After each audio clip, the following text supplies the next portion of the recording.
ಅಣ್ಣ ನನಗ್ ಹೊಡೆದನ. ಏಯ್ ನಮ್ಮ ಅಣ್ಣ ಇರತ್ತಕ್ಕ ಯಾಕಷ್ಟೇ ಹೇಳ. ಏನ ನಿನಗ್ ಹೊಡೆದನ? ಯಾರವನು ಹೊಡೆದನ. ಇದು ಏನಂತ ಮಾಡಿದ್ದಿ? ಅಣ್ಣ ತೋಳಲ್ಲ, ತೊಲೆ. ಇದೇನ ಬಾಡಿ ಏನ ಹಳೆ ಗಾಡಿ ಮಾಡಿದ್ದೇನು?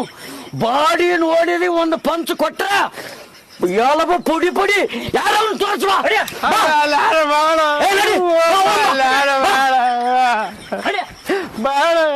ಅಣ್ಣ ನನಗ್ ಹೊಡೆದ ಇದ್ದೆ ನೋಡ.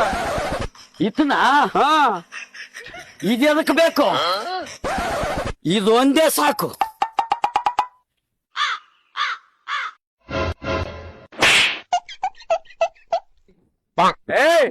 ನಮ್ಮ ಅಣ್ಣನ ಮುಂದ ನಿಂದೇನ್ ನಡೀತದ? ಪೊಲೀಸ್ ಆದ್ರೇನು, PSI ಆದ್ರೇನು? PSI ಅಣ್ಣ ಬಿಟ್ಟು ಬಿಡೋಣ ಅಣ್ಣ. ನೀನ್ ಮನೆ ಮುಂದೆ ವಾಚ್ಮನ್ ಆಗಿರ್ತೇಣ, ನಾನೇನ್ ದೊಡ್ಡ ಡಾನಲ್ಲ ಅಣ್ಣ. ಸಣ್ಣ ಚಿಕ್ಕ ಹಾಕಿ ಗೊತ್ತಿಲ್ಲ ನನಗ. ಬಿಟ್ಟು ಬಿಡೋಣ, ನನ್ನ ಬಿಟ್ಟು ಬಿಡೋಣ. ಬೇಕಾದ್ರೆ ಕೇಳೋಣ ಅವ್ರು. ಓ